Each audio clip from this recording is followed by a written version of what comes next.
All right, I got a motion and a second. All those in favor say aye. Aye. Fabulous. Madam Clerk, good afternoon. Good afternoon.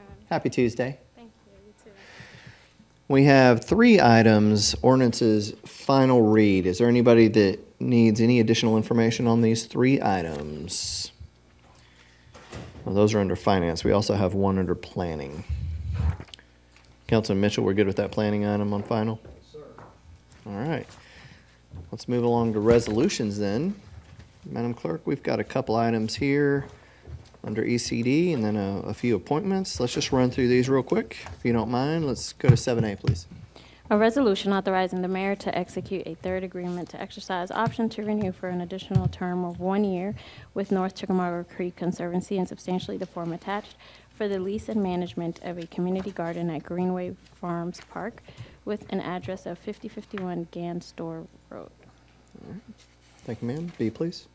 A resolution authorizing the mayor to execute a license agreement and substantially the form attached with Friends of the Festival, Inc. for River Run Festival 2019 for the period of May 24, 2019 through June 4, 2019. C, please. A resolution to confirm the mayor's reappointment of Jim Hall to the Airport Authority Board. D, please. A resolution to confirm the mayor's reappointment of Edna Varner to the Chattanooga Housing Authority Board. Okay. And then jumping all the way down to J, please. A resolution authorizing the administrator for the Department of Youth and Family Development to enter into a contract with Duke University Family Connects International to provide a feasibility study for Chattanooga's adoption of Family Connects for a one-time amount not to exceed $50,000. All right. I still see no lights. Those are all of our regular agenda items. So if there's nothing further at this time, I'm going to turn it over to the Chair of Human Resources, just now entering the room, for the Human Resources Committee. Chairman Gilbert. Talk as long as I could till you get me. Can I get the approval of the minutes? So moved. Okay. We past that. Ms. Beverly, Yes, sir. Good evening. how you doing, ma'am? Wonderful. Can you give us this great presentation? Well, actually not today, but I am here with representatives from the GEAR organization that will speak to the presentation for you all today. Okay, thank you. So I'd like to introduce you to Julie Nelson, who is the Vice President of Programs and also the Co-Director of GEAR.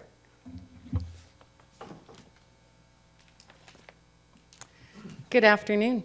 Hello. Thank you. It is such a pleasure to be here with you today. As Beverly said, my name is Julie Nelson, and I'm with the Government Alliance on Race and Equity. We're a project of Race Forward. I'll share a little bit about Race Forward in just a minute. Before I do that, wanted to share what my hopes were for the time with you today. The Government Alliance on Race and Equity is starting a project working with the City of Chattanooga. And as the city's policy-making body, as the City Council, we see your support for this project is really important. So want to engage with you early in the process. Would love to respond to any questions that you might have. And then finally, to hear any of your thoughts about specific priorities of interest when it comes to working on racial equity. So the Government Alliance on Race and Equity is a project of Race Forward. We're a national racial justice organization that works across the country. Our vision is that we can achieve racial equity in our communities. The Government Alliance on Race and Equity is a peer-to-peer, membership-led, membership-driven network. We work with jurisdictions, meaning cities, counties, and a few states that have made a commitment to advancing racial equity. We've currently got 110 members, and as an organization that just started 5 years ago, the growth has been really rapid. When we started 5 years ago, we had just about half a dozen members. We've more than doubled every single year that we have been in existence. And we continue to expand. Where we focus is on taking ideas and putting them into action, recognizing that a lot of organizations have theory, they have concepts, but the challenge actually is putting those ideas into action. For the scale of where we operate, the different cities and states, I know the font is hard to read on this map, but wanted to give you a sense of the places that we're working across the country. The early days of the Government Alliance on Race and Equity, because of my history working in the city of Seattle, I worked for local government myself for 23 years.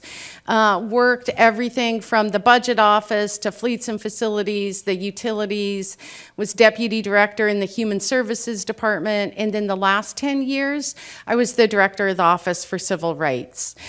So have a long history of working in local government and have deep passion for the public sector. We know that local government touches on every single aspect of our communities. And so whether we're talking about housing, jobs, education, transportation, health, local government touches on it. And the question for us who are either elected officials or who work for government is whether we can use that leverage and power that local government provides to help to get to different outcomes in the community level. So in the city of Seattle, as the director of the Office for Civil Rights, our primary responsibility historically had been the enforcement of anti-discrimination law. So we enforced anti-discrimination law when it came to housing, jobs, public accommodations, and we did a really excellent job enforcing anti-discrimination law. The unfortunate reality was that despite that excellent job, we still had deep and pervasive racial inequities across every single indicator for success. And so when we started an effort that we called the Race and Social Justice Initiative, the goal was actually to eliminate those racial inequities, looking at conditions in communities. So over the past, when I left the city of Seattle, it was to start the Government Alliance on Race and Equity, and the receptivity in local government has just been phenomenal. Our GARE team, I'm disappointed my PowerPoint didn't come through with the pictures associated because we have such an attractive team. And I had our pictures up here because I wanted you to get a sense of the team that we are bringing. Race Forward has about 60 employees. We have brought forward 4 of them that will be working on this project. So instead, in addition to myself, I'm the Senior Vice President of Programs and Co-Director of GARE. We also have a project manager in the South whose name is Shauna Davey, will also be a part of the project. Dennis Chen is our Director of Racial Equity Strategies, and he will be the project manager for Chattanooga. And then last but not least, Raintree Salk, who is our Survey Research Manager. And Raintree is in the audience with us here today. So thanks for being here, Raintree.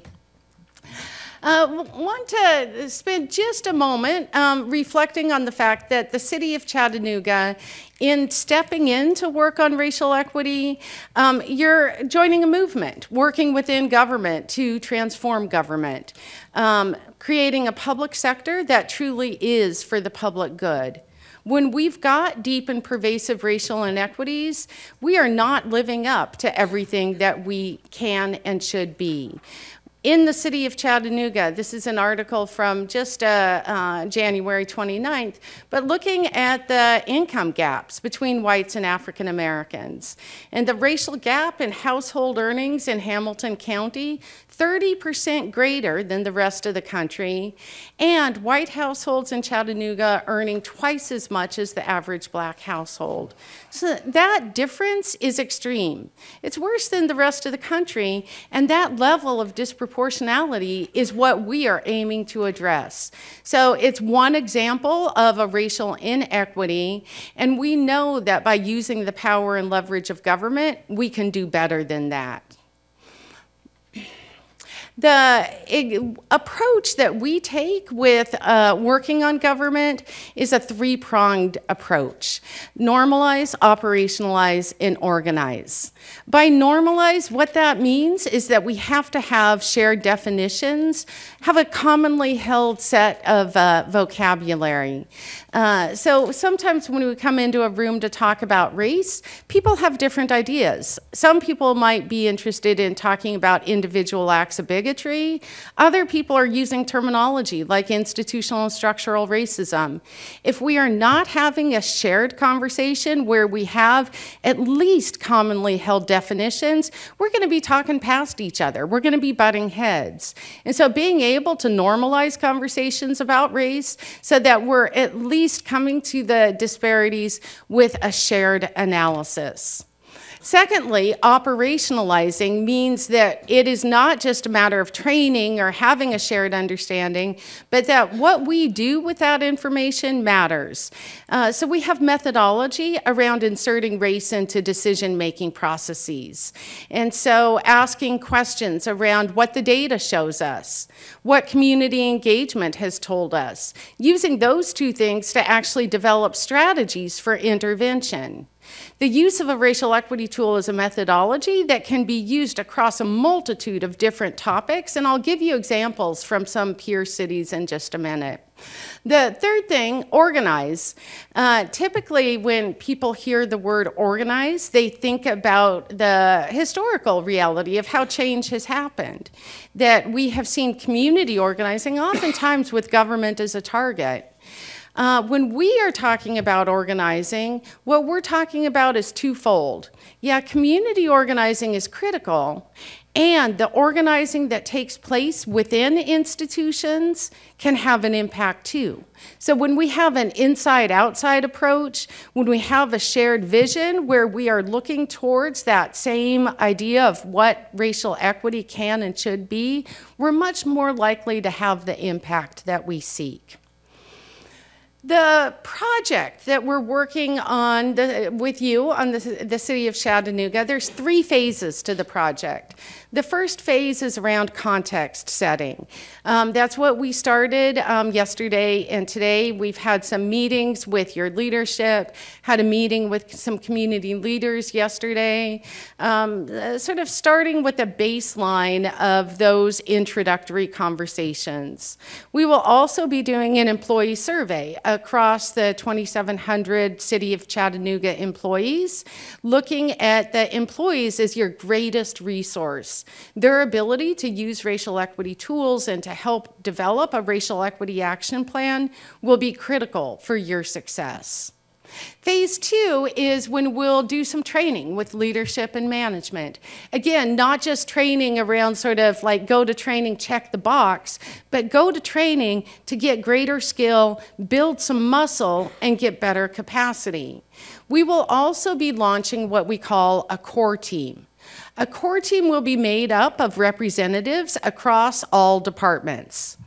When I said that that government has the ability to touch every single indicator for success, that's why it's important for us to have representation across departments. The core team will get more in-depth training, and they will be the ones who are responsible for identifying some projects that we will begin using a racial equity tool. Phase 3 is implementation. That's where we will take the learning from the core team in those pilot projects and implement projects, and the implementation of those projects will lead into the development of an action plan. The infrastructure that we're building over the course of this project means at the end of the project, it's not a one and done, but the reality is that you will have the capacity to continue to work to advance racial equity. So I know that I said that I'd give you a couple of examples from different cities on the types of projects that other cities are working on. The first one I'll share is from the city of Charlotte, North Carolina. did a project with them where they were specifically interested in infrastructure departments. A lot of times when it comes to the topic of racial equity, they'll be interested in some departments like Human Services, or there's a Department of Health. Charlotte, by contrast, was actually interested in infrastructure.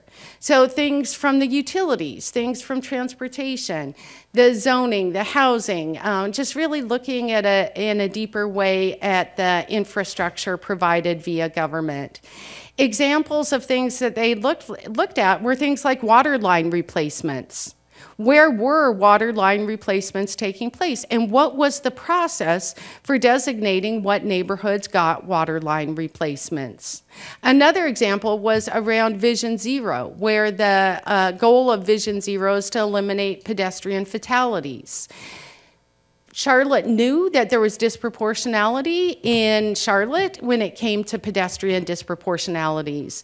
There were some hot spots that there were a disproportionate number of young African American males who were getting killed in traffic accidents as pedestrians.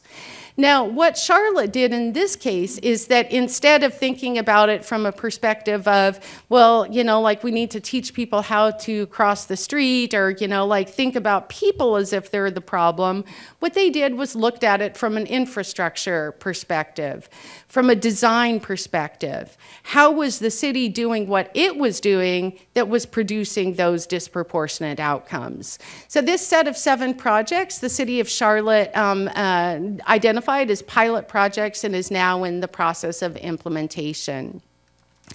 In Mecklenburg County, a set of 5 projects, and they started out with the topic of workforce equity.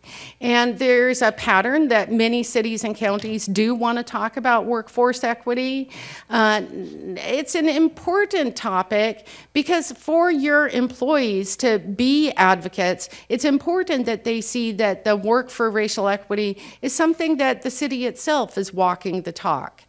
What happens with workforce equity is that typically jurisdictions look at higher level data. And so we might say that, well, we've got a lot of employees of color, but when we dig in and look at it by departments or by job classifications or by levels, that disproportionality exists in that way as well. So what the Mecklenburg County is doing is looking at entry-level jobs that are more frequently disproportionately people of color, and some job classifications that are also disproportionately white. So looking at it from a representation perspective, that if we want to represent the communities that exist, then we need to be able to identify those strategies that are going to ensure greater representation. Again, these 5 projects are in process, but just wanted to give you a little bit of a feel for the types of things, that it's not just training, but we're really looking at the policies, the practices, the way that business gets done. And I should have said in the beginning that if anyone had questions along the way, I'm happy to respond to questions, and I'm also timing this so there'll be time at the end. Any questions at this point? No one has light on yet. Keep going. Okay, thank you. So I want to step back and just give a little bit of an overview when we're talking about the role of government, why the public sector is so critical. A lot of organizations will think about the topic of racial equity from a perspective of individual bias or individual racism, that people have the wrong values. Well, for us, we believe that values are important, but in fact, when sociologists look at what Americans report as shared values, equality and justice are always at the top of the list. People hold the ideals of equality and justice very, very close to our hearts. The reality is that we have not yet achieved those ideals. And so thinking about it from a historical perspective, thinking about it from a historical perspective, we can take a statement like all men are created equal. Historical document in the Declaration of Independence. Thomas Jefferson writing about equality. Well, clearly, the idea of equality at the foundation of our country is different from what it is today. That if I came in here and said that I wanted to talk to you about equality for white male property owners, I'm sure you would say that, well, that's not what our idea of equality is, right? So our ideas around terminology have shifted over the course of time. And yet we've got this history where we know that equality has been critical to us as a nation. We're also deeply socialized around ideas of equality and justice. So on a daily basis, children reciting the Pledge of Allegiance, saying the words with liberty and justice for all. These ideas of justice, the ideas of equality, get baked into the way that we think about ourselves as a nation. The last part of history and values, the last history question, the statement, government of the people, by the people, and for the people, shall not perish from the earth, came from Gettysburg, the Gettysburg Address, Abraham Lincoln writing at the end of the Civil War, thinking about the public sector. And I would say that as far as aspirations are concerned, we need to be doing the same aspirational thinking about the work that government does. Do we have government of the people, by the people, and for the people? Or is it a limited set of people? Those are the questions that we need to be pondering. So the history of government and race, we have to be really clear at the same time that racial inequities are not just random. They're not natural. We have racial inequities because they were baked into our society law by law, practice by practice, over the vast majority of our country's history. Laws about who could be a citizen, who could vote, who was allowed to vote, who could own property, who was property, whose land was whose. We have racial inequities because century after century after century, racial inequities were explicitly created. Anytime we have had inequities, however, we have had people fighting for other ideas of equality and justice, fighting for other ideas. So with the civil rights movement in the middle of the last century, it wasn't the case that government suddenly woke up and said, my bad, now we're gonna do a Civil Rights Act, we're gonna have a Fair Housing Act. We had change take place because of community marching in the street, demanding different realities. We had those acts take place because of community. And so we have to be able to celebrate those, the reality that those huge milestones, the fact that discrimination is now illegal, can't do that. These are milestones that we can celebrate, but we also have to recognize that when it comes to inequities in our communities, some of the inequities that we see today are the same, and some are worse than they were at the time of the civil rights movement. So as people who are dedicated to the public sector, we have to take that on as a responsibility. We have to say that we can look at our policies, practices, and procedures and actually design our institutions, our structures to get to different outcomes. We have to be able to recognize that racial inequities across the country currently exist for every single indicator for success, from birth to death. From birth, we can look at infant mortality. From death, we can look at life expectancy. After the Ferguson Commission report came out in relation to the death of Mike Brown, it was a thick report, lots and lots of data in it. The data point in it that stuck out the most to me was the difference in life expectancy. In Ferguson, a 30-year difference in life expectancy based on the neighborhood you live in, and we know that Ferguson is one of the most segregated cities in the country. 30-year difference in life expectancy. That's not because of an officer-involved shooting. That is because entire systems, talking about jobs, education, housing, health, entire systems are creating and maintaining racial inequities. So oftentimes when we're talking about race, we'll talk about those racial inequities. Where we need to push ourselves is actually to think about what racial equity means. And for us, the idea of racial equity means that we close the gaps, we eliminate disproportionalities, but it is not a scarcity game. You know, we could eliminate gaps by making things equally bad for everyone. That's not what our goal is. We want to eliminate the gaps and lift up outcomes for everyone. So to do that effectively, we have to be clear about what the inequities are and what our strategies are to get there. Too frequently, what we see in government is that we treat people in communities of color as if they're problems to be fixed, as opposed to the policies and practices, the institutions and structures. And so for us, we got to move beyond the idea of services and think about more systemic changes. Last thing I want to share is just a tiny bit about why we lead with the topic of race. It is clear that there are lots of ways in which people and communities are marginalized.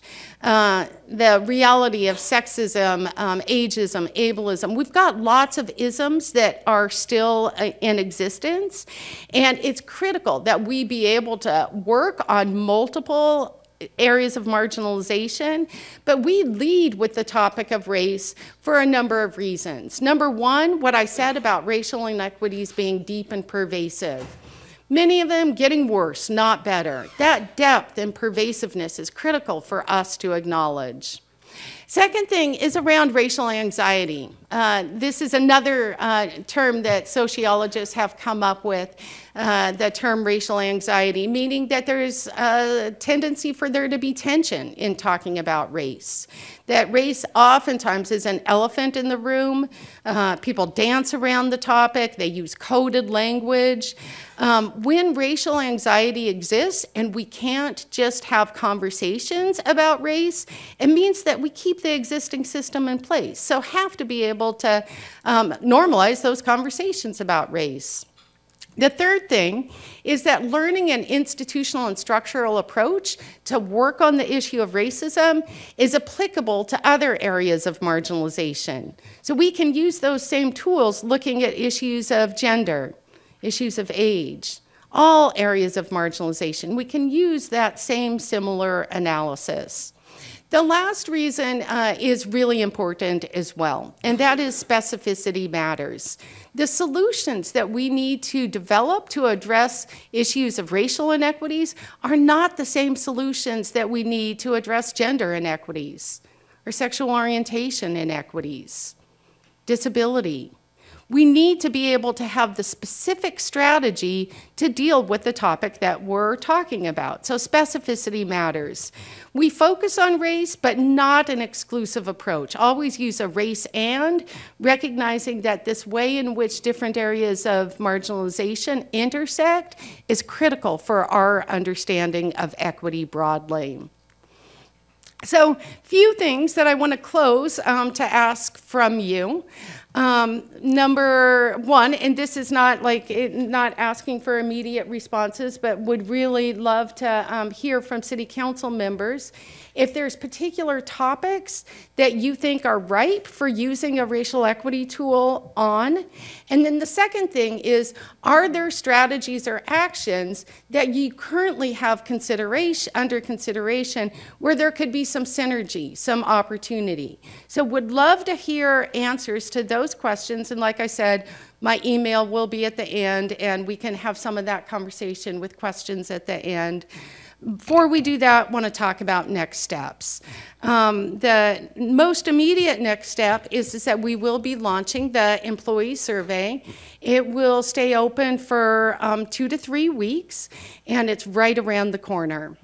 Second thing is that we'll be conducting training with key leaders, the administrative team and deputy directors. That will take place on March 28th. Our annual membership meeting is April 16th to the 18th, and then we'll be back to kick off the Racial Equity Core Team in early May.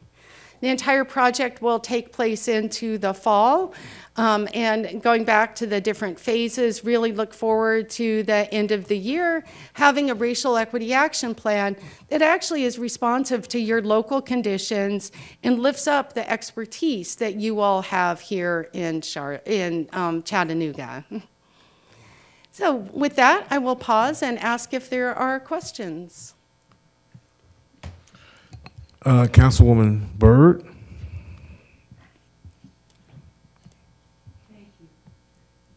Hold on. I've done it. Okay, I got it. You got it? Thank you. So just a little bit of clarification. I thought that we had funded a study for human resources to deal with the issues, inequities, all the things you described in government. And now I'm hearing community stuff, economic and community development stuff. I'm trying to, yeah, what is the focus? Actually, this is phase one. So as a part of the GEAR initiative, and you're correct, you did, council did approve or authorize funding for HR or for the city of Chattanooga, and this is a part of that. So in the initial phase, we're going to be looking inwardly at city government and our departments. But of course, we provide services to the community as well. So in later phases, we would be reaching out to partners in the community around the same topic to ensure that we're working in tandem and being able to support Chattanooga as a whole. Oh, okay, so let me just make sure I've got this correct. The Human Resource Department is going to do that, or the Economic and Community Development? It would be all city departments. So HR is the one actually championing and leading this in collaboration with the Office of Multicultural Affairs, Public Works, all of the other city departments. So this is not just a defined HR project. This is a project that involves all of our employees across all of our departments. All right, and I got that. It was when we were starting to be out in the community, because I think it's very important, the inequities, the pay inequities, or all the things we've talked about for a long time internally, across all departments of government, really taking a look at that. When we started reaching out and having community meetings and doing all of that, I was just wondering if that's a little broad until we fix what's going on at home. So the initial, I'm sorry. I'm sorry, I think I misunderstood the scope that I voted for. Yes, so again, phase 1, 2, or what have you is focused strictly in the 4 walls of local government. Sure. But because we provide services outside of local government, down the line, we will start to engage our community partners in this effort as well. Because other departments engage people outside. Yes. All right, and does all of this fall under the aegis of what we funded, or can we expect more expenses? It falls under what you have funded. Now, what I would say is that this approach is not just about a training, and so if we're looking at longer-term strategies in terms of how we continue to develop, then in the future, I'm sure you'll see me asking for funding to support some additional training for our leadership and employees here in the city. Thank you. Any more questions? Darren Leffert. Thank you, Chairman. Hi, Julie. Hi, Beverly. Hi. So, not to be mistaken, but that was a lot of information you threw at us and pointed out a lot, it made a lot of statements. I think that a couple of them are I don't want people to be mistaken on. Are we saying that we have a major problem that this is going to solve in our city? Is that Julie, is that what you're telling us? Yeah. The work within the city of Chattanooga government, I apologize, not within our city, within the city of Chattanooga government, you're saying we have a major problem? There are areas where there's racial inequities, and there are decisions that are being made that if you want to advance racial equity, need to look at the root cause analysis and assess whether the decisions being made are the right decisions. It's a methodology as opposed to, when we talk about using a racial equity tool, a tool is only as good as the people using it. And so lifting up the expertise of city employees in their jobs, the way that they do their jobs, it's building on that expertise. And how many phases, Beverly, are we looking at? You mentioned one, then I heard two, and then I heard. There are 3 phases to Three the phases. yes, Okay. to the project. Okay. And I apologize, Dr. Burrs, I'm going to have to take the woman question, because I heard a lot about race, but then I kind of only really heard women mentioned at the tail end of that presentation, and I'm sure they're not missed in this, but by any stretch. But could you expand on that for me? Yeah, when I say that we use a race and approach, recognize that gender differences, differences based on one's gender definitely do still exist. The example of the approach that I will give is that when I was the director of the Office for Civil Rights in Seattle, Seattle was named as the city with the biggest gender equity pay gap, which, I was the director of the Office for Civil Rights, and I'm like, what? And then I stopped, not for long to think about it. The reality that in Seattle, 2 of the biggest sectors are aerospace and information technology, both of which have disproportionate number of men in them, and they're higher paid jobs as well. And so for us at the time, looking at that as a problem for our city, that we do not think in Seattle that women should be making only 57 cents or 72 cents, don't quote me on that because I'm just saying it's a lower number than men, that's a problem, that when women are smart contributors, that we don't believe in that gender inequity in pay. So when we started working on gender, because we use a race and approach, in talking about wage inequities, we looked not only at the differences between men and women, we looked at the differences between white women and women of color. And there were pretty big differences there as well. So being able to have the complexity of understanding that we can't, as people, just be boiled down to one demographic characteristic, actually relying on data to understand where the differences are will, again, help us to come up with the right solutions. Great. So at the end of this phase 1, in quick terms, just tell me, how are we going to be better? How are we going to walk away from Yeah. this? So can I answer that in regards to phase 3? Because actually the whole project, each phase builds on it, the previous one. So phase 3 is when you will have done pilot projects, implemented some pilot projects, and you'll have a racial equity action plan. So you will have specific strategies that are about advancing racial equity with clarity around who is going to be doing what when. It's a living, breathing document as opposed to like a fancy report that sits on the shelf and doesn't actually do much of anything. It's where we are really pragmatic around it being better to take steps in the right direction and to be accountable for those steps as opposed to just being okay with the status quo.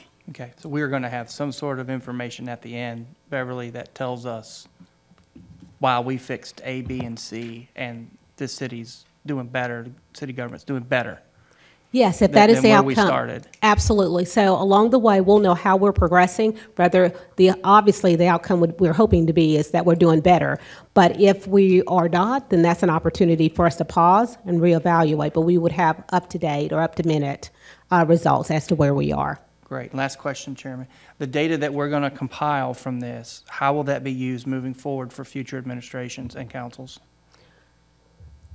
When I think about action plans and strategies for the city moving forward, we would be able to pull on that information as well. That information will reside with Chattanooga. We would have our results. And so as we make our plans for the future, there would be some short-term goals, but there will also be longer-term goals that we could use that data for. And so for other administrations in the future, we would still be able to come back to that, to be able to, one, reference it as a baseline, and also look at what other things need to be done. Very good. I appreciate the questions, and thank you very much, Chairman. Councilman Byrd? Thank you, Chair. Ms. Beverly, how do we, with this program, race every time's hit emotion because of the history of our country, and we know what that is. So when we look at that, when someone speaks on race or speak on any type of inequality when it comes to people, I mean, it rouses emotion, and people be like, yeah, let's fix it, let's fix it. But then if you don't have just a blatant racist person in a power position, they can articulate it to the fact to where, hey, I'm not advancing this person because they're not, they don't have the proper education, or I'm not advancing this person because of their attitude, or I'm not advancing this person because I want my friend Carol to come work with me, and I've been knowing Carol forever, and I think I spoke to you a while back about it. So while Coonrod here can train Carol, but then I come hire Carol and put Carol over Coonrod. And, you know, in the beginning, it's going to be, hey, this is a racist situation. They're doing it to me because I'm black. But once you go through the process, the articulation is, well, no, she just wasn't prepared, or she doesn't have the quality to be a leader. She doesn't have those things we have. And then you say, well, okay, that's the end of that. How do you?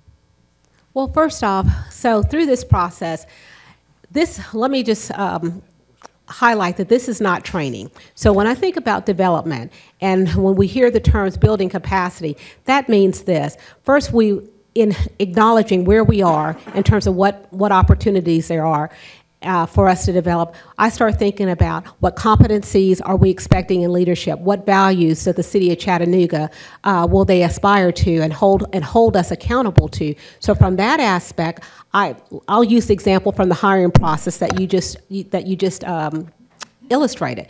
Well, first off, when I think about that, every job has competencies, and there's expectations and behaviors behind each of those. Exactly. And so for a leader, right, I would have a higher level, I'm sorry, I'm speaking for myself. That's okay. And others too, but I would have a higher level of expectation for a leader. So if Chattanooga's values are that we are valuing and inclusion, and we're wanting to make sure that we have a culture that's open to everyone, then there are competencies or goals and expectations that each of us should be holding the leadership to. And when that doesn't happen, there's consequences, just like there's consequences for everything else. So when we start doing that, that's going to prevent us from, I'll say subjectively, putting people in places that may not necessarily have the capability or utilizing a fair process. Okay. And with this this program that the steps that she is projecting to us, this right here will reveal that to us. You feel that, or this will show us the path that we need to go down? This will help us. So what I would say is this: the tools and the educational process that GEAR will take us through, that gets us started, but it's about our work here in city government. So if I still use the example around the hiring process, GEAR doesn't know our hiring process, but it's up to myself and my team and other leaders that are hiring managers to build that process. And so that would be a collaboration of what our expectations are in certain areas that we would build policies around. And then from there, we will continue to train and educate about here's how we conduct those processes with as much objectivity as we can. Okay. All right. Thank you. Councilwoman Coonrod. Thank you, Chair. And thank you so much, ma'am, for the reminder of the history.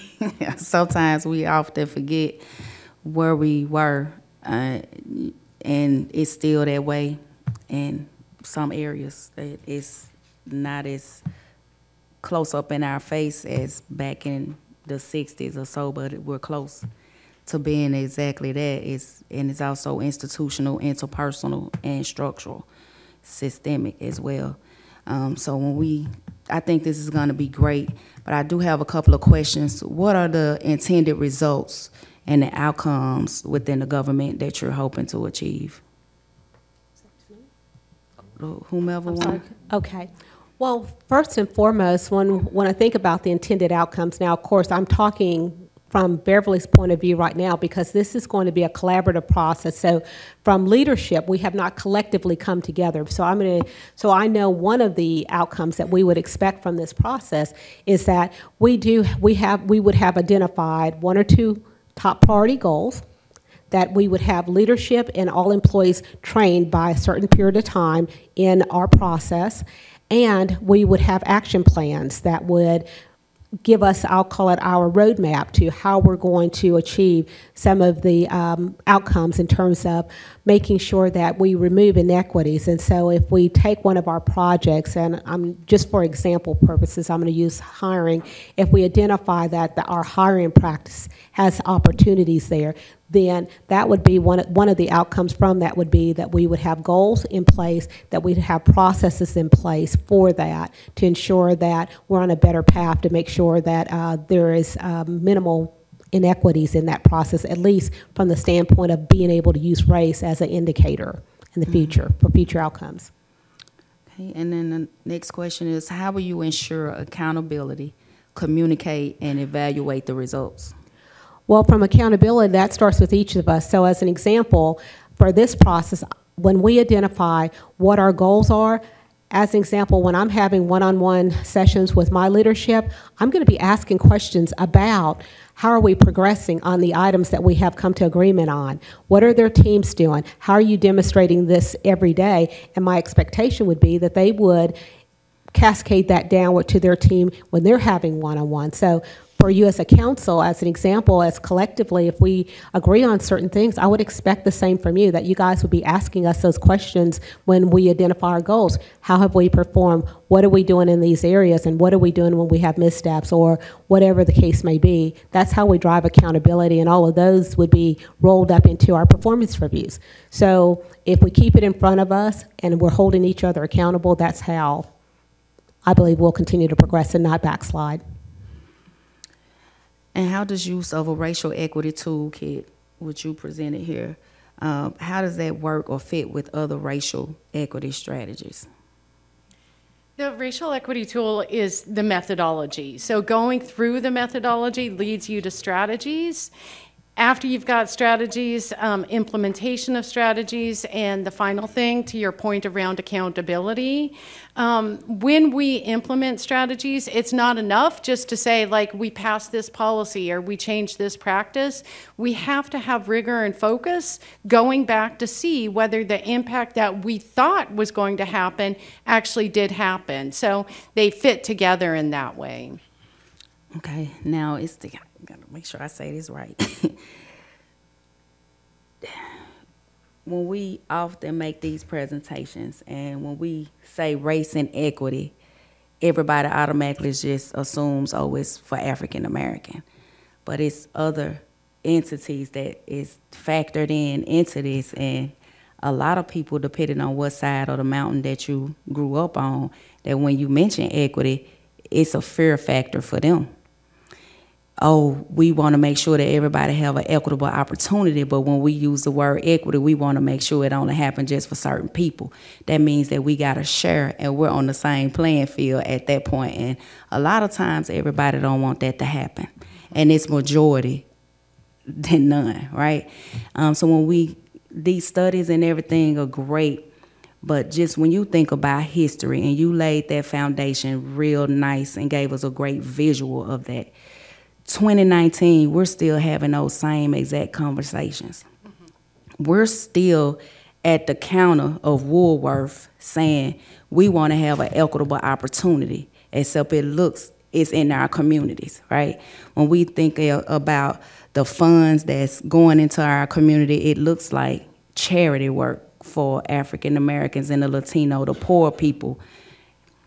How do we change that to make sure that everybody is actually, being on the playing field when it comes to the funding, when it comes to our hiring practices, not just based on your skin color, but women, the wage gap, sex, like you said, like it's a lot of different things that the LGBT, like a variety of things that we talk about and we face every day. And we can't sit here and pretend like it's just happening to African American alone. It's not. The Latino population have the same exact struggle, but yet I've not heard any of them to be mentioned at all. So I want to make sure that when we have this study, it's going to affect everybody, everybody, because even our men, like Leffler said, our men get left out of the conversation a lot of times, and depending on if you're a white, if you're a Caucasian male and you happen to have a business and you got a little bit of power, it differs from the homeless Caucasian, right? You're going to be overlooked and discounted because, oh, you're not educated enough, or even we even do it to ourselves, African American, right? Russell told me today that I wasn't experienced enough, but that's okay. But we do that often amongst each other and not even realize that how we're criticizing each other and playing the role of the oppressed. We wear that hat still just because of throughout history of where that's going. So how can we make for certain that when people come to you, when you're having those face-to-face or those one-on-ones, that it wouldn't be any retaliation on them? Well, you said this, we're going to make sure you lose your job. Well, think about it this way, from the level of respect. So if we've got the value of respect, that's where we're going to start from for common purpose. I know that people are going to be at all different places. Some are going to be very comfortable talking about race, some are not. But regardless, when we start this process, regardless to where we're at, what common theme we would have is respect for people. And so regardless, we should, when we're in the forums and we're learning, we've got to come to agreement that, you know what, we've got to be able to have the conversation. I'd rather for someone to ask the question, even though they may think it might be polarizing, but they've got to ask the question in order to get it out so that, one, they get the value, other people around them get the value of hearing the answer and us talking through that. But that's going to be a part of our process. We're not going to change everyone overnight. We get that, and we know that everyone's not going to be fluent in talking about race overnight either. But we'll start somewhere, but we'll start with a common purpose of respect for the fellow person, and that will be the catalyst for us. So if we could agree on that, what does respect look like? How do we have respectful conversations? How do we value what each person brings to the table, regardless of what color you are, what's your age, whatever that may be? We've got to start at that foundation, and if we can do that, that's going to springboard us to having the deeper conversations, but we've got to recognize and we've got to start somewhere. Thank you. I would just add that to your point around who the racial inequities impact, that we do take an approach that it is not just a white and black issue, that being a part of a multiracial city and multiracial country, that we do have people of multiple races, and we do see there being collective benefits, not only for people of color, but for white people as well. That the fear and the anxiety that white people have around talking about race, that is creating anxiety that is not healthy and is resulting in disproportionate health outcomes in many situations as well. So recognizing that when we all do better, we all do better. So not a scarcity approach, and really the engagement of all racial groups is critical to our success. I don't see anybody else, but I have some questions. One, dealing with the employee survey. I know when I get so many surveys at my other job and here too at the city, are we going to not just put it on computer, but also sit down with some to get their opinions in different departments?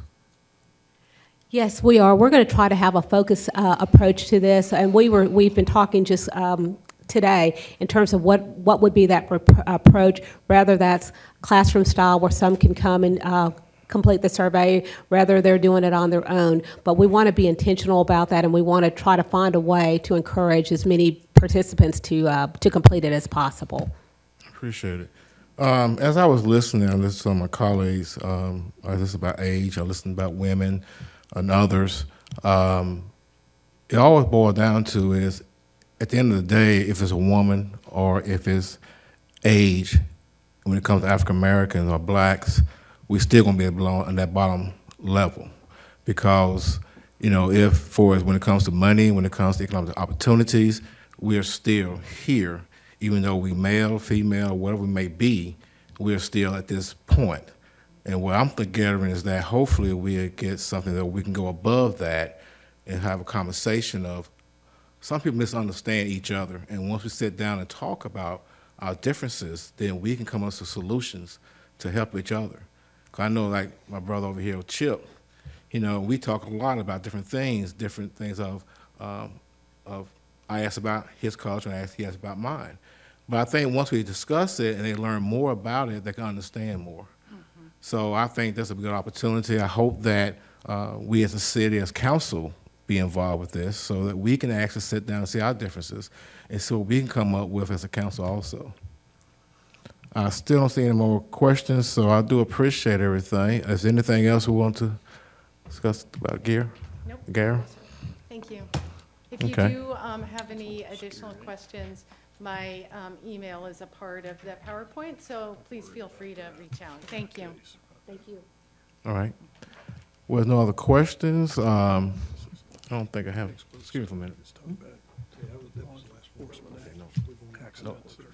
All right, so we have another committee coming behind mine. It is Public Works, Mr. Councilman Jerry Mitchell. And Transportation.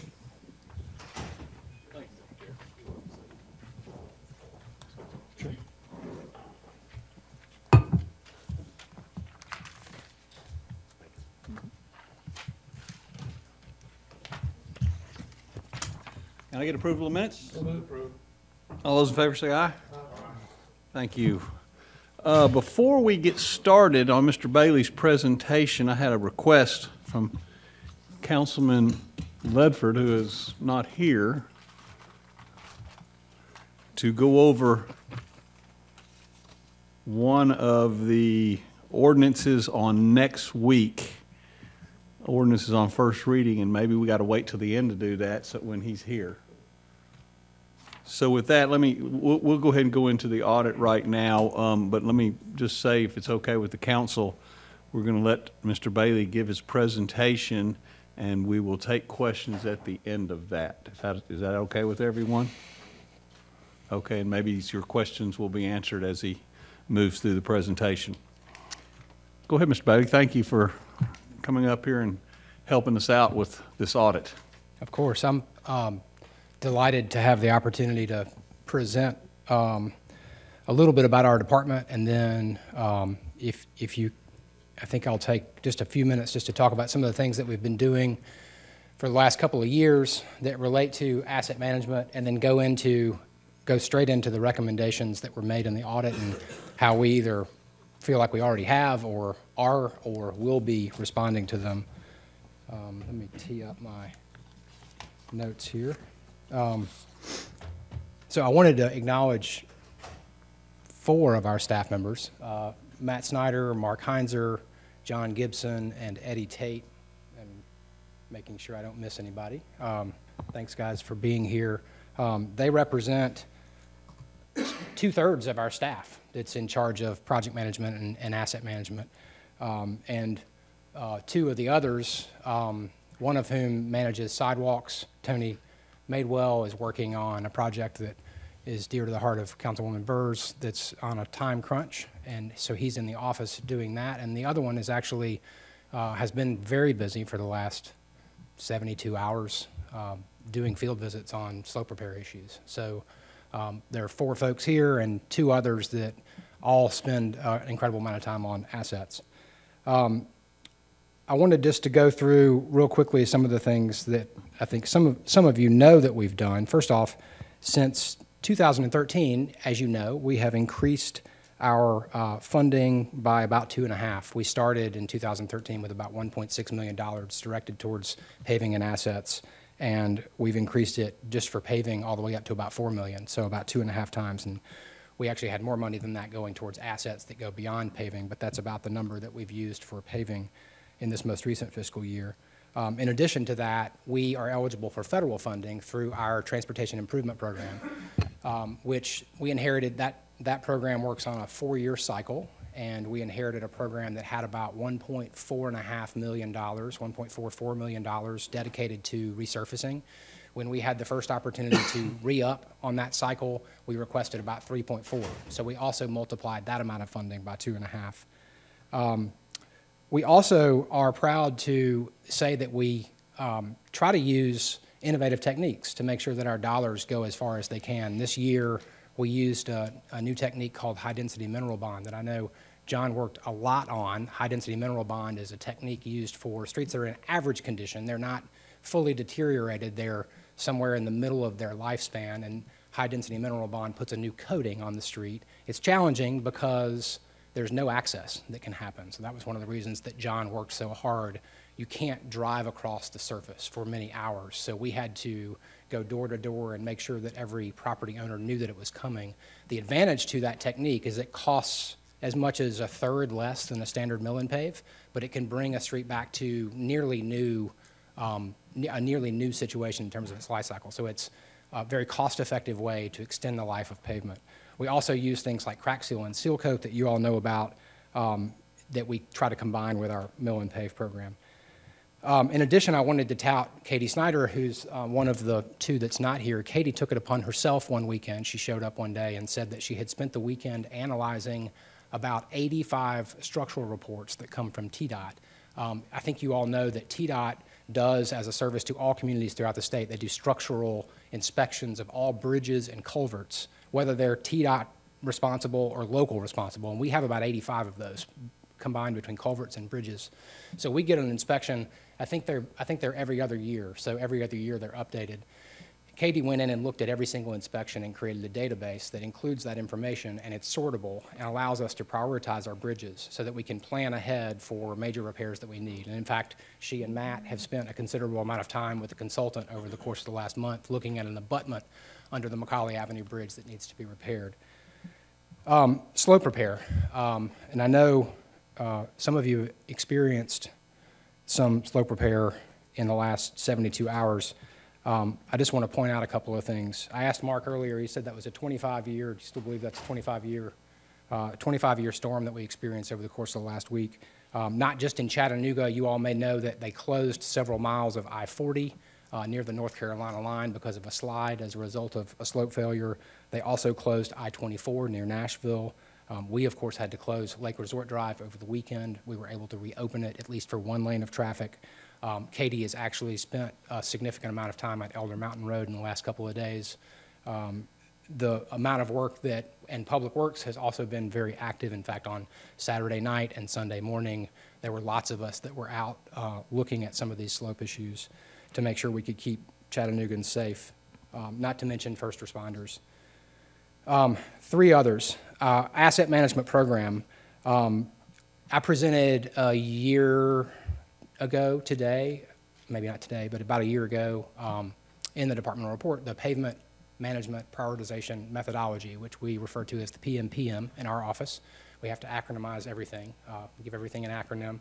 So the PMPM is designed to create consistency in our paving program so that every year we have a certain period of time where we request feedback from you and our subject matter expertise, colleagues in Public Works and other departments so that we make sure we pick up the streets that might not be a part of our PCI database and all the other things that we do, including working with procurement to make sure that we build a good contract, selecting a contractor, initiating the work, and overseeing that work. That PMPM was designed to be the precursor for a long-range asset management plan. We actually have been doing biweekly meetings with probably half of the staff that's here today on a meeting called Asset Management Meeting, which are designed to look at what we're doing at a current day, what's happening with our asset, but also looking towards a future where we have a multi-year asset management plan. We also are building our fiscal year 20 budget, and in the submission that we began with in December, we submitted a request for a new plan, for an asset management plan, which would include a PCI update. For any of you that don't know, I think you all know the PCI is the Paving Condition Index. It is a database that's a scale of 0 to 100. We have every single street segment in our city graded in that scale, and it helps us determine where the streets are in terms of their existing condition and what they helps us prioritize what we do. We've also identified in our budget for fiscal year 20 an ongoing fee that would help deliver a renewed PCI at a certain rhythm. And lastly, I think actually two other things. We've requested, this is also in the budget that's in for review in the BFO process, so we're just saying what we've requested. Certainly it goes through a process and then comes before you, but we've asked for additional staff to be dedicated to asset management. One of our challenges has been our asset management staff is also our project management staff. So when we have issues like the weather event that has occurred in the last week, it pulls our project management staff away from project management, which deserves a dedicated attention and it puts them on asset management, and vice versa. So we're asking for new staff that can give us a dedicated subdivision for asset management in the fiscal year 20 budget. And lastly, training and expertise. I would defer almost entirely to my staff. I've learned as much as I can about pavement over the last 5 years, and bridges and structures. Thankfully, as an architect, I know a little bit about structure and the way that physics works, so it helps me. Sometimes it's a little dangerous. But I know a little bit, and my staff knows a lot. They've had a number of meetings with generally an individual who's believed to be one of the experts in pavement management, an individual named Dr. Abbas Butt. And Dr. Butt has offered a tremendous amount of expertise for us in terms of, number one, how much money it may cost to develop an asset management plan that went into our budget for fiscal year 20, as well as how to use a PCI database and how best to optimize the software that we have. And also a visual. I was talking to Matt yesterday, and this happened to be on his desk, this book, and I said, "What's that?" And he loaned it to me, and I flipped through it a little bit last night, and I think it was John and Eddie. John, did you go to that class? You didn't? Eddie? Yes. John and Eddie and Matt all went to that class back in 2017. So that's sort of the background of what CDOT has done. I want to just take a little bit of time and stress, if it's not clear, some of you know me as a frugal individual. I think it's important that we take good care of our infrastructure so that we don't have to pay more in the long run. I hope that some of the things that I've said that we've been doing in the last couple of years make it apparent that I, myself, and our staff consider the basic, prudent, and financially sustainable management of our public street and transportation assets to be one of our most important responsibilities. This report, I'm thankful to Stan and Barry for their hard work, was in many ways a validation of the extremely diligent and dedicated personnel that we have been able to compile in our department, 4 of whom are here today. I want to just quote from the audit cover letter. Our audit found the Complete Streets Division staff are diligent in their efforts to keep the city streets in good condition. Later, in an email to me, I was pleased that Stan characterized CDOT staff as dedicated and knowledgeable.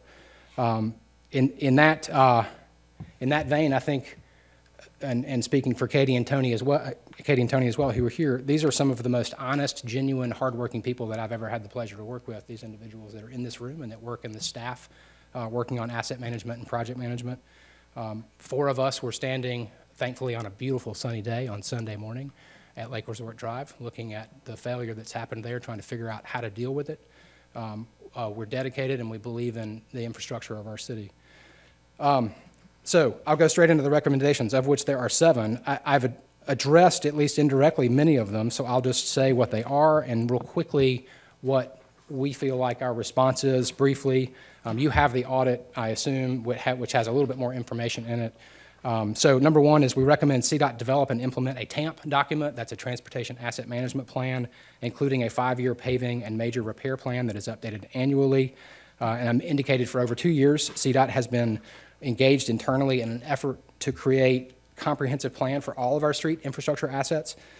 We've requested funding in the budget, as I mentioned, which is currently in review, for contracting with a leading consultant in the field, and if funded, would initiate the procurement process immediately, as fast as we can initiate the procurement process, with a goal to complete the plan by spring of 2020.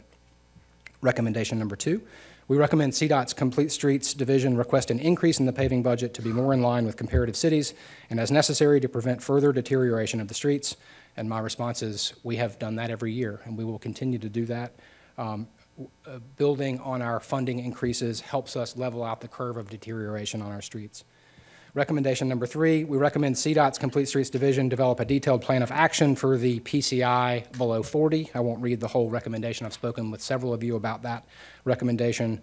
The PCI of below 40 is a very broad brush. There are all kinds of different techniques and characterizations of streets in that category.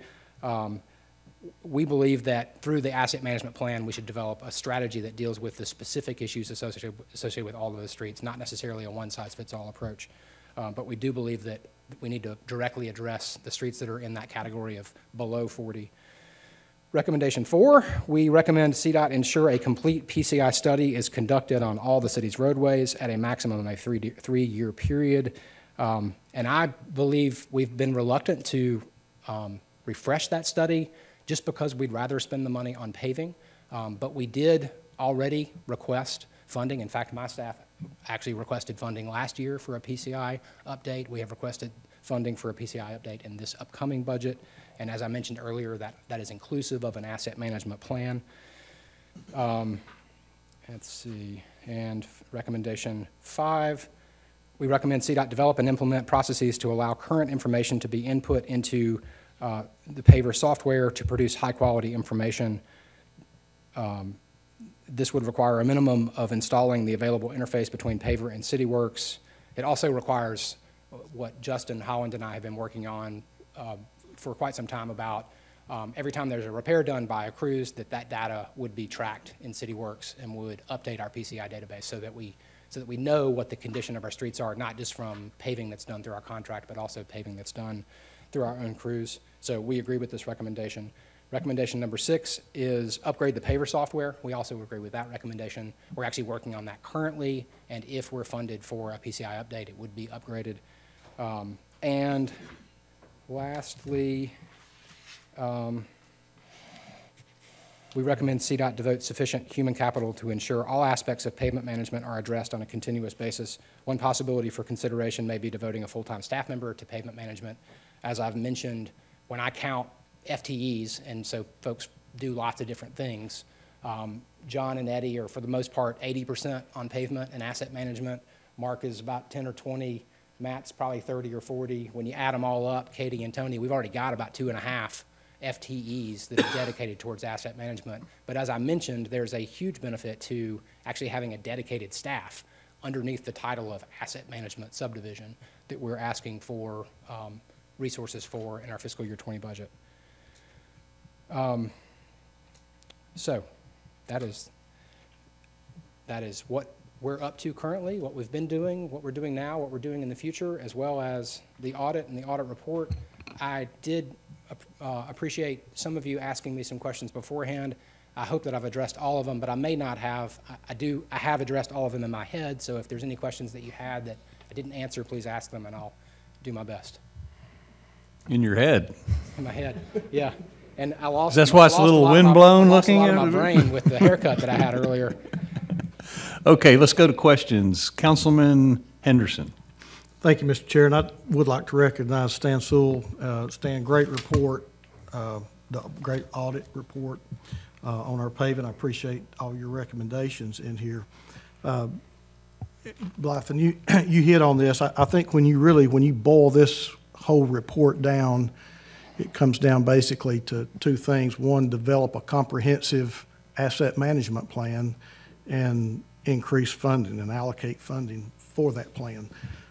I've got to tell you, when Caitlin Kearney and the Art Council came in here a couple of weeks ago with guns a-blazing and a plan to, have a comprehensive plan and a means to allocate the funds towards that plan, I was a little bit envious that we didn't have a paving plan that was just as robust and ambitious.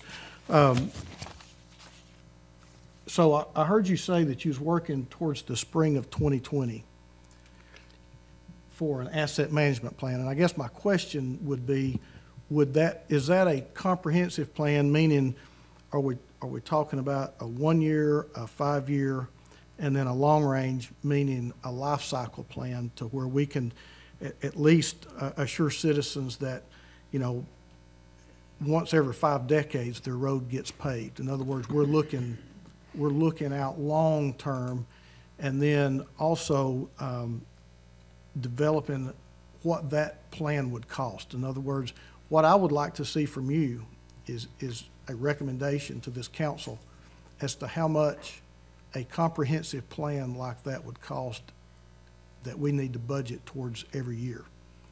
And then this council figure out a way to fund it.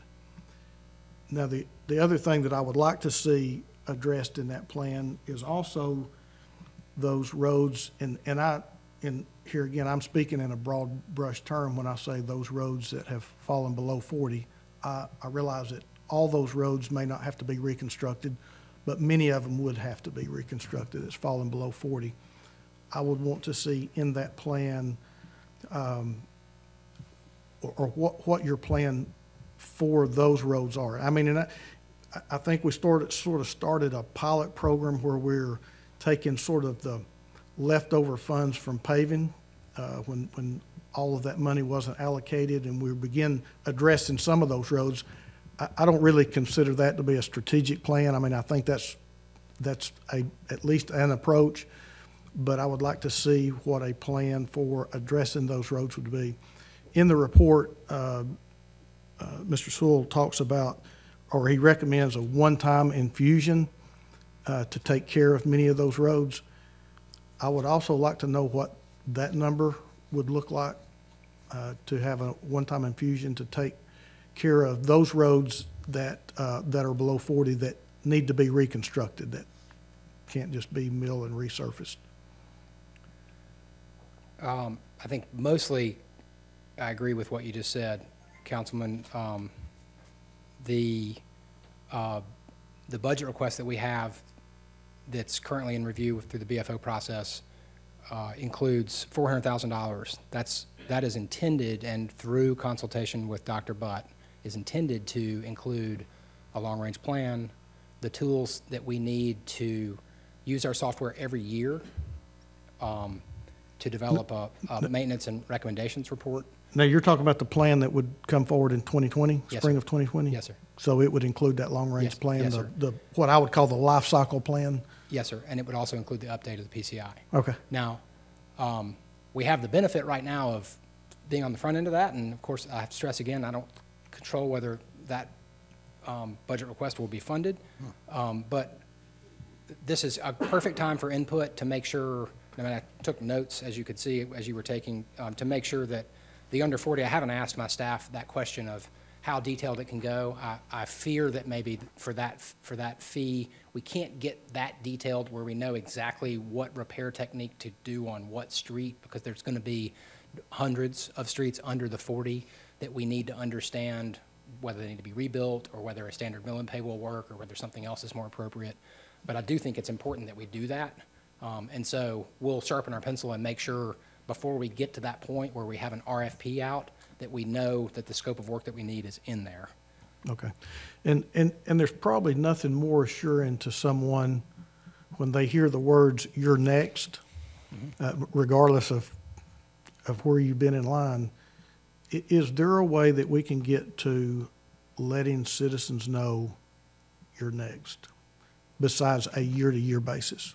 Yeah, I think the idea of the long-range plan, the 5-year plan, is to do that. Okay.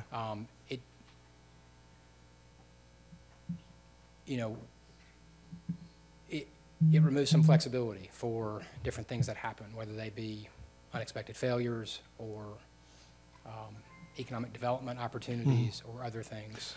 Yeah, and I think there's probably, there would have to be some flexibility built into that plan. I would call it a working plan, something that may have to be modified, but it would be at least a structure that we could operate off of and still at the same time take care of those Yes, sir. opportunities or emergencies that arise. Yes, sir. Does Thank you, Mr. Chair. that mean you're about done when you do that to your pen? Am. Okay, very good. But those are great questions and great suggestions, and before I get to the next one, I know I'm not supposed to do this, but I'm going to take a privilege. What's so critical about where he's going, and I'm sure these other council people are going to be going, is we also want to try to assure from a legacy standpoint that we don't get in this bad a shape again and create mechanisms to try to prevent that in the future for the next administration and the next council, and really truly put some type of stamp on how important this part of our infrastructure really is. And I think this council is willing to do that. Sure. Okay. Councilman Gilbert. Thank you, Chair. Hey, Blake. Hey, Councilman. I do agree with you when you spoke about your team.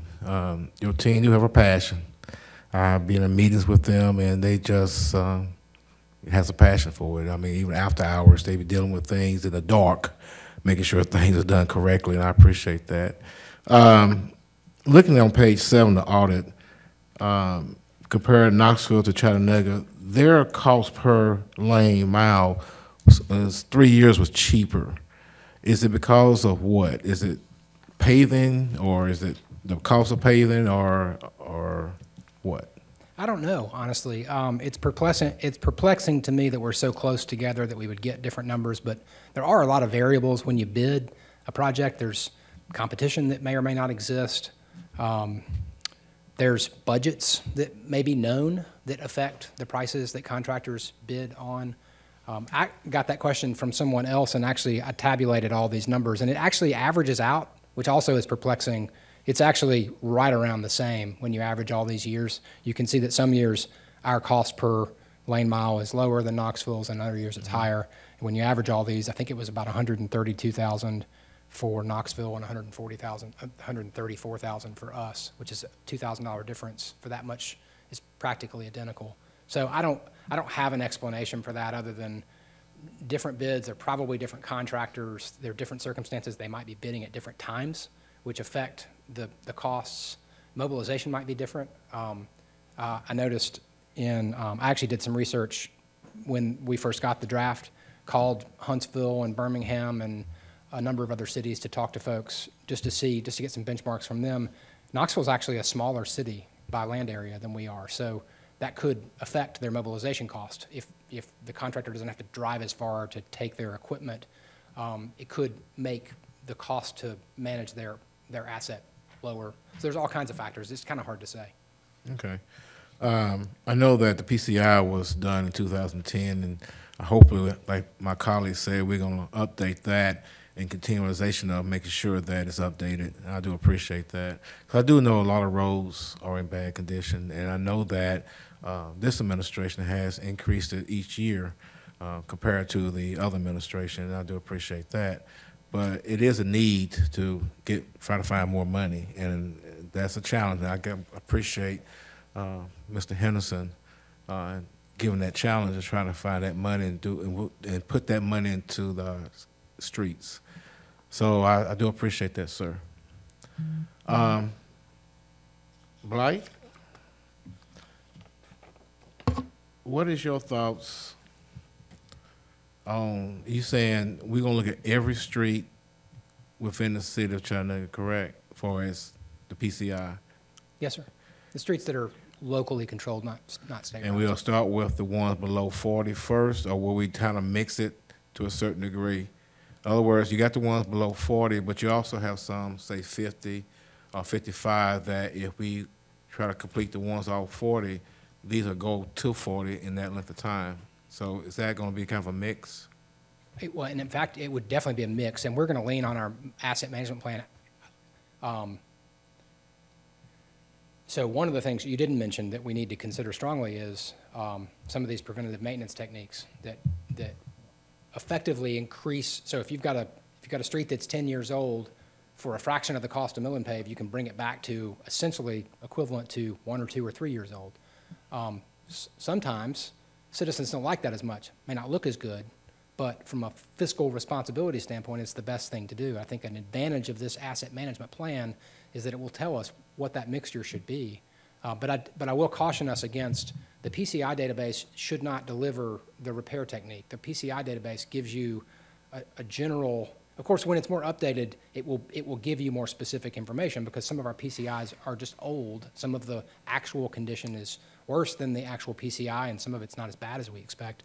But we don't generate the paving strategy based on the number because the number just creates a general category from which we have to go analyze. And John goes out and visually inspects every street that we pave. So we can't substitute, a strong evaluation and understanding what needs to be done.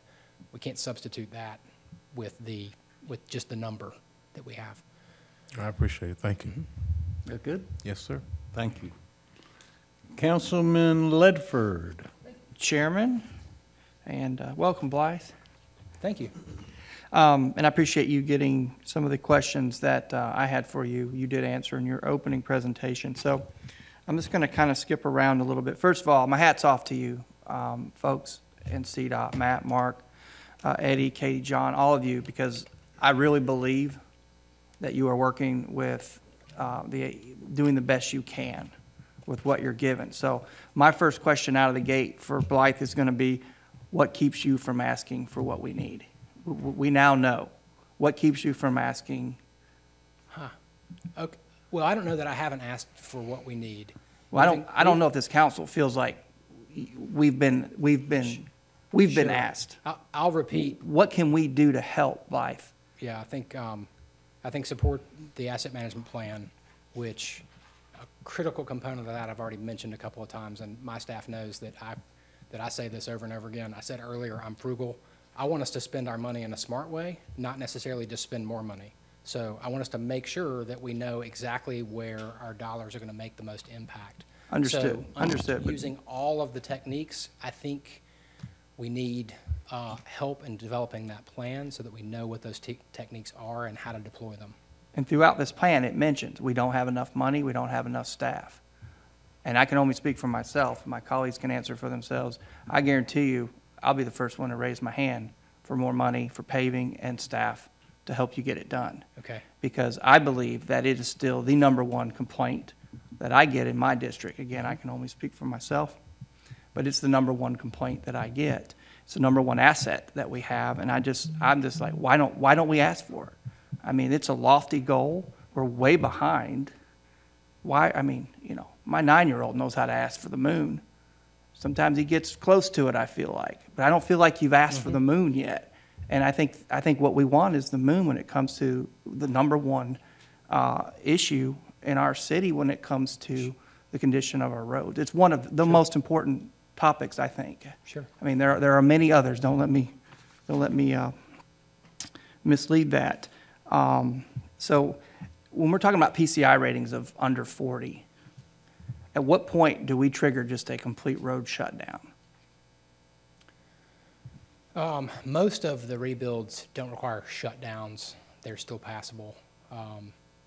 The PCI ranking is not going to get you, is not going to necessarily identify acute issues that are going to cause failures, like what happened on Lake Resort, what may be happening on Elder Mountain, what happened near North Carolina on I-40. Your PCI condition isn't going to tell you those things. So there's not really the PCI doesn't predict future street closures. Okay. I understand the PCI. I know it hasn't been updated since its implementation, I think, in 2009. And I think, Matt, do you have some numbers on what that cost to update that? And is it in the upcoming budget? It is in the VFO currently. Okay. And the estimated cost is $400,000 for the PCI, which will include the M&R, the maintenance and recommendation reports, annually. And we expect the out-year CIP funding to be $30,000.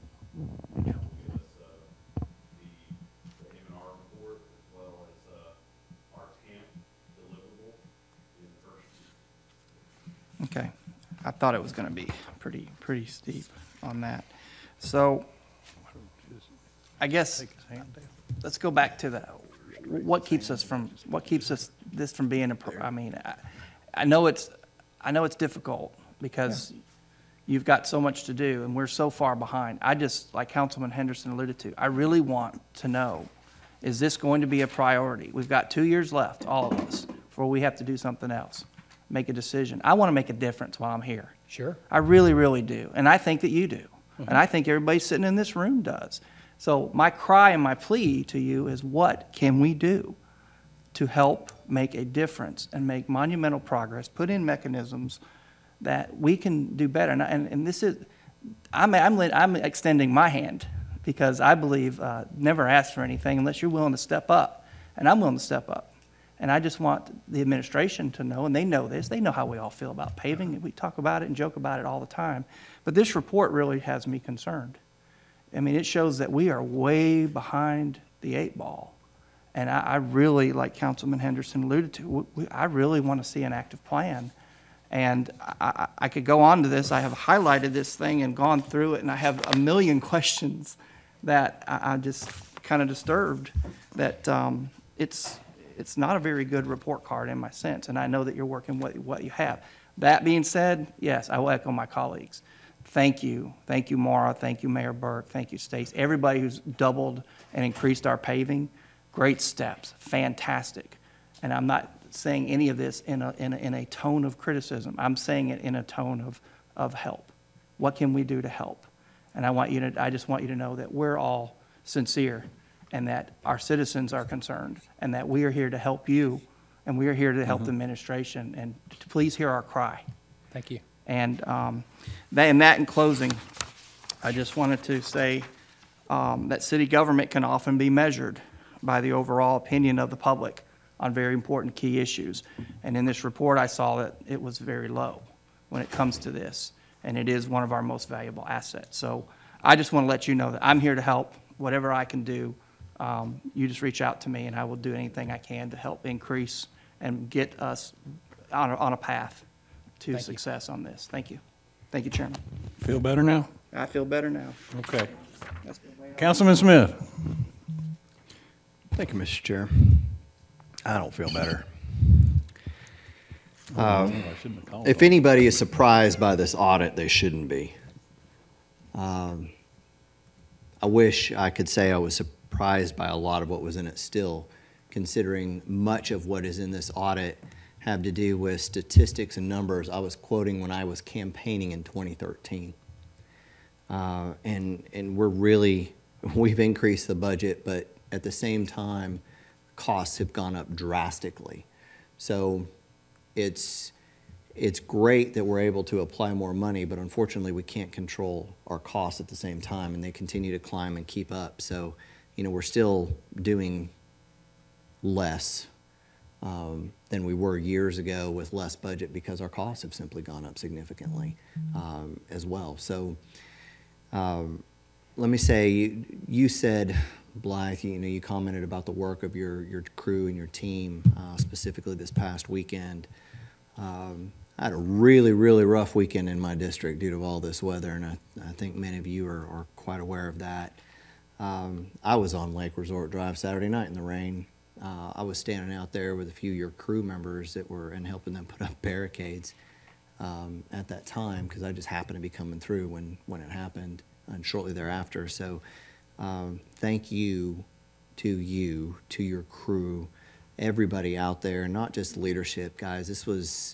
These weren't any members of the leadership team that were out there in the rain when I was out there with them.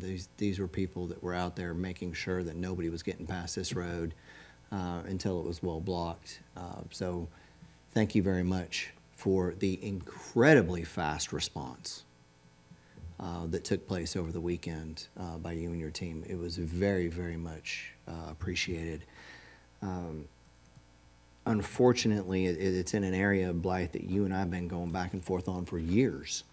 This was one of my first projects back in 2013, was to get this road repaired, and we did it. We spent a lot of money to do it in an emergency repair, and unfortunately, it just didn't hold. And I've been saying that for years. Years. I've been saying that. I've been saying it from this seat right here for years. And I do believe it was deemed back in November to not be, I forget what word was used, but not necessarily not importance, but it didn't rank as high. Slope failures, as you mentioned, Elder Mountain, some areas like that. But I think we proved very quickly, unfortunately, with this weather event that it is, and that it's very dangerous in that area. And I hope that we're wrong about Hamel. We don't see the exact same thing happen on that road, because those are two of the only thoroughfares to get people out of that area of our city. So I've got my fingers crossed on Hamel still, and I hope that this is also a bit of an awakening as to not wait when we know that this is a problem, to find some way to fund it. I can't really add too much more of the comments that were in this audit that my colleagues haven't. Councilman Henderson and Ledford covered many of the points that I've had. But I'm going to ask a little bit more direct on one of the questions. Not what we can do. I know exactly what we can do. It just takes enough of us to actually do it. So with that, I'm curious what amounts you have been requesting. 6 years I've been asking for $10 million to be in the paving budget just to start. One day I hope to see it. I don't know if it ever will come, but I certainly hope so. So Blythe, when you are making requests, I know everybody does their BFO process inside and out of this administration, all the departments do. And we see it when they are in a place and an amount for the council to consider. What amount of money would you like to see placed in this budget specifically for paving that you feel will actually address the needs that we have around this city in a year? 2020 budget. Well, you know that's a hard question to answer. We did do some analysis because of another question that one of your colleagues asked on, there's a couple of ways to predict how to do this. I think the best way is to hire an expert who can help us understand all those different tools. As a brief aside, one of the conversations that I had with my staff yesterday in preparation for this presentation was that it's a common recommendation from a plan standpoint to come out of the gate with preventative maintenance, as in figure out all those streets that are in a, I'm going to say this roughly, very roughly, in the 65 to 80 range, and apply a crack seal and seal coat or a high density mineral bond coating to them, because then you can do 3 times, 4 times what you could have done with a conventional mill and pave, and bring all of those streets up to nearly brand new quality, which is incredibly valuable from the long-term standpoint. So I think that's the best way to answer that question, but I expected this question, so I did my best sort of napkin sketch of what it would take. We have somebody asked the federal classifications, arterial, collector, and local. That's basically our transportation system throughout the country. The arterials generally carry the most traffic. There's minor and major, and there's collectors. Collectors typically collect the traffic from local roads and put it to the arterials and then local roads. 75% of our street asset is in local roads. Now, I also caution us, among local roads, there's probably dozens of different categories. There are local roads that serve 5 houses on a dead end. There are local roads that are through roads that the general public uses quite a bit that people also live on. Those roads have a different expectation in my mind of life cycle and quality for the function. That might be higher speed, the higher volume, the higher usage justifies more investment. So again, it's a napkin sketch. Those 4 categories, I'm sorry, 3 categories: arterials, collectors, and locals. I applied a 20-year lifespan to arterials, a 30-year lifespan to collectors, and a 50-year lifespan to locals.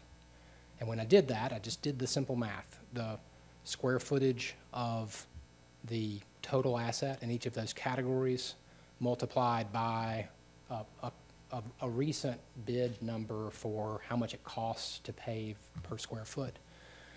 Or maybe it was per lane mile, but you know, applying a formula to those parameters of size of those different classifications and then dividing them by the lifespan. So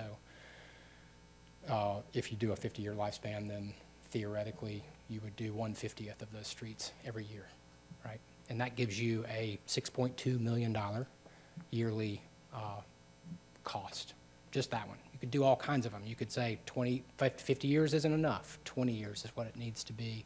And of course, that would give you a higher value. You could do a 40-year, which was the question that was asked. What does it cost to do? Actually, I did do that. A 40-year lifespan for all of the roads, not particular to the classifications, also yields about the same amount. $5.9 million was what that number was.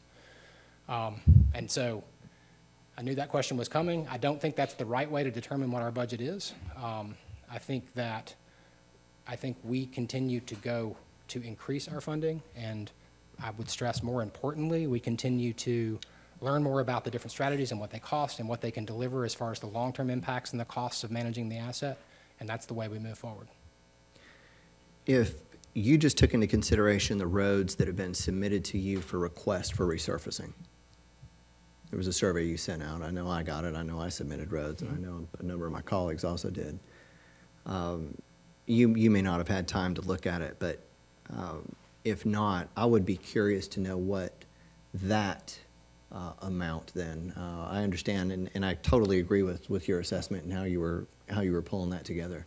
But if you were to look at all of the roads that had been requested in that particular survey, I'd like to know, not necessarily for an individual budget, but what would that amount look like to resurface just the roads that you had received in that request? And maybe that's over a 3, 4, 5-year plan. I'm just kind of curious, based on what roads those of us, citizens, whoever is submitting the responses, you know, what we feel, right? I mean, the worst road in the city is the one that you drive every day. Right. Right? But that doesn't mean that it's wrong. It just means that that's Right. generally going to be the consensus and the feeling out there. But I would be curious on that. So if you wouldn't mind, when you're receiving those responses and when you're going to collect it all together, I'd love to know what type of dollar amount we're really talking about for all of those projects, just to get a feel for roads that our citizens or that this council feels are important to get done, what type of long-range plan we might be looking at just to accomplish those projects, which of course are probably going to be in addition to, most likely will be in addition to the others you were talking about, that we could improve the life with a different method, not necessarily a resurface, but other methods as well. So I'd appreciate it if you could get back to me on that. That exercise, I think, is very helpful. I'll be happy to do that. All right. Thank you, Blythe. Thank you, Chair. Thank you. Councilman, I'm going to go to Councilperson Coonrod first because she hasn't said anything yet, and then can I come back to you? Councilperson. Thank you, Chair. I appreciate that. I mean, you know, just to look to my left and see my colleagues passionate about paving, and for me, it's important, but it's not as important as police brutality. It's not as important as having art in the impoverished community. So our fight is the same, but it's on two different things, right? But I still got your 6 on this when it comes to the paving. I think it is important because as I ride in my district, it's a lot of streets that need to be paved that hadn't even, I don't think, done made the list of up and coming streets. And some of the streets that I look at that get paved, it's like, wow, that street was in better condition than some of these streets that's in District 9. I guess that comes that equity piece in that. But what I will add to the conversation is back in 2016, Atlanta placed on the ballot for citizens to vote for a transportation infrastructure tax. And they voted to increase their tax by 75 cents. And the revenue generated from that could only be used for transportation purposes or for roads or infrastructure of those needs. So maybe that's something we can consider doing. Now, cities around Atlanta, they independently did their own thing as well. So that's something we keep asking them, what can we do? And we need you to make sure these streets get done. And we know they're only going to do $4 million in paving. And we know they're only going to strategically concentrate on areas where things are happening, where growth is happening.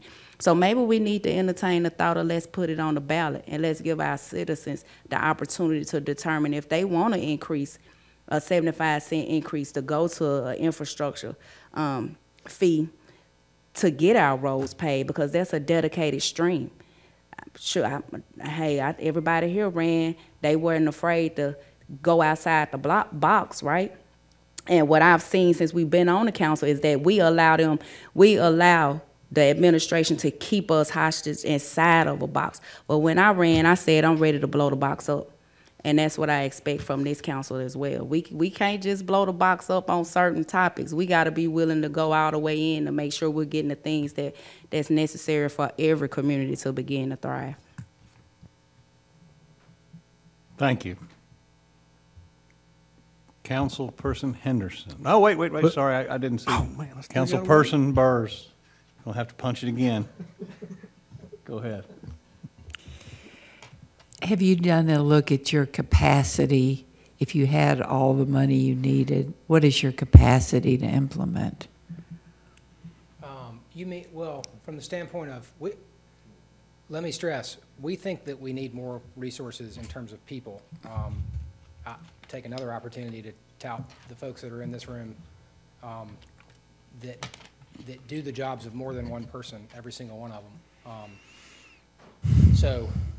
But I recognize my colleagues in other departments would say the same thing. So I think folks in city government work really, really hard. I know that because I do, but I know that because I see the people that work in CDOT work really, really hard. So there is a capacity ceiling, but I don't have the capacity to know what that ceiling is. I try to be very sensitive to pushing people too hard.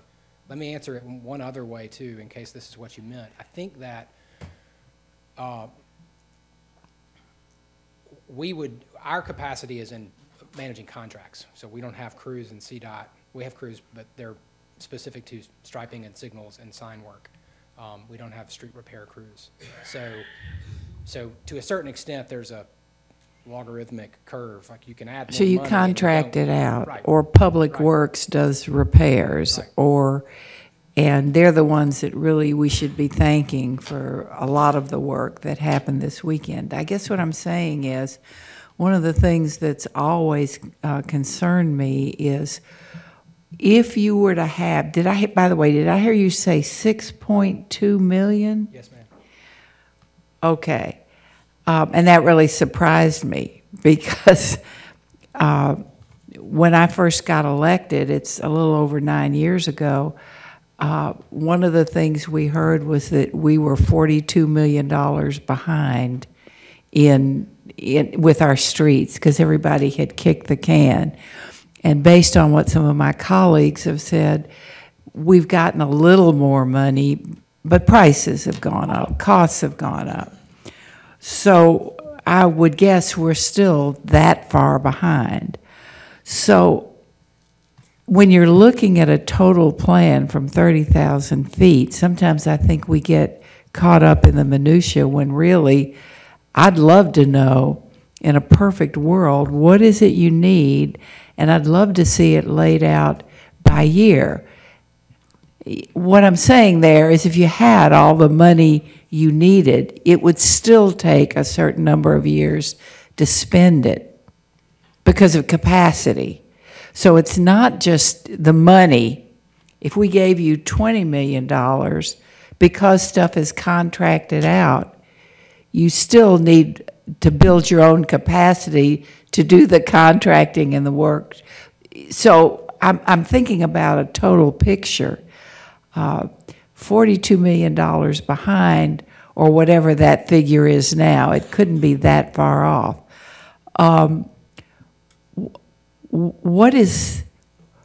Seems like it would have to be a really big, bold plan to kind of really go at it.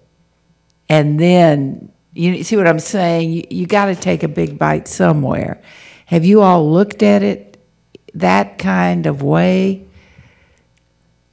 Yes, that's the budget ask that we've got in the current budget, is to do a plan that Is $6.2 million, so is that just maintaining, is that just treading water? I wouldn't have given that answer if I thought I could get away with not giving that answer. I knew that the council would push me for that answer, so I just went ahead and answered it. But I'll just stress that that number is what it is. That number I know. is a recent cost of paving per square foot multiplied by the square feet of our asset in 3 different categories using, that's all it is. So that's not, please don't confuse that number that I provided for this council, because they asked that question as a perspective with a substitute for a plan that will deliver to us a strategy that will help us figure out exactly what that number. I could do a different calculation that would yield an entirely different number. And we could. So that's not, I wish I hadn't said 6.2 million, but y'all wouldn't have let me not say that. So I think the number is much larger, and I guess what I would love to see, I know we're constrained by budget, by costs, by all of that, but I would love to know what the big picture is, and then how year by year we plan on addressing it. And it's got to be 2 ways. One is maintenance, and the other is repaving or rebuilding, whatever words you want to use, so that we can get a realistic view of what it's going to take to meet the needs. And y'all are doing a great job with what you've got. You need more. If you're in the contracting business, which you are, then so much quality stuff has to happen and oversight has to happen when you do contract out. I mean, there's a lot of stuff involved. And I think you're doing a great job with what you're doing. What I'd really like to know is, what is the big picture? I don't think that should scare us. I think that should have us talking about how can we do a plan that makes sense and then start funding it accordingly. Does that make sense to you? Yes, yeah, absolutely. Okay, so budget time is coming up, and I understand BFO, I understand all of that. I would really, when I make budget decisions, like to do it from some sort of a rational basis. And gosh, this paving has come up over and over and over again. And I feel like we're more treading water than really looking at the big picture. You know, we can't write a check for $42 million or whatever it is. I think everybody's bright enough to know that. What I'm saying is, what would be some sort of a plan that we could look at? I think that's all I'll say, but I'm coming from maybe a little different perspective. Thank you. Thank you. Are you ready? Before I call on Councilman Henderson, I just have to say, Daisy, you're looking like you're getting a little nervous out there. Okay, you're going to be all right. All right. Councilman Henderson. Thank you, Mr. Chair. So Blythe, I started off talking about the fact that we need a comprehensive working plan.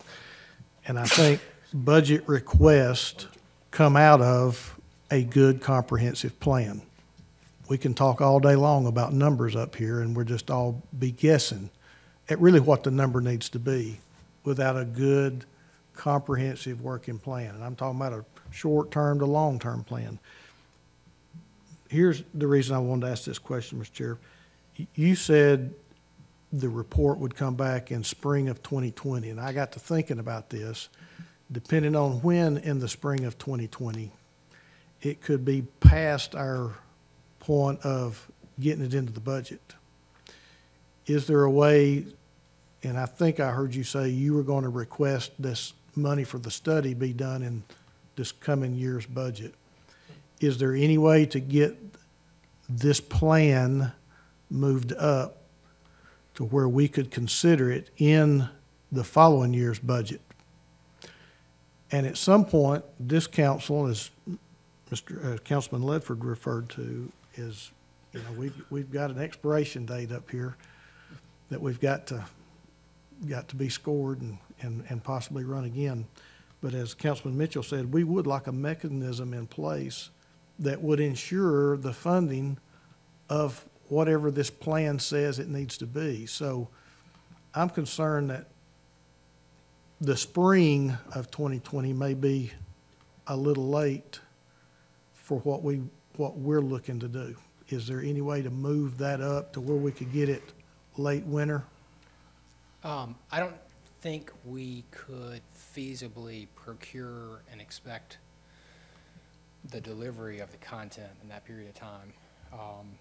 But I will fully agree with you, the sooner the better, because the spring doesn't work with our schedule. It would essentially mean that there's another round of our current yearly process. Mm-hmm. So if we're going to do it, it sure would be nice to have the benefit of it sooner rather than later. So I will take your question as motivation to go see if I can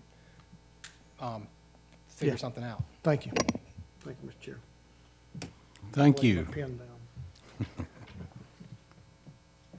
Well, I know this word is a horrible word to the administration, but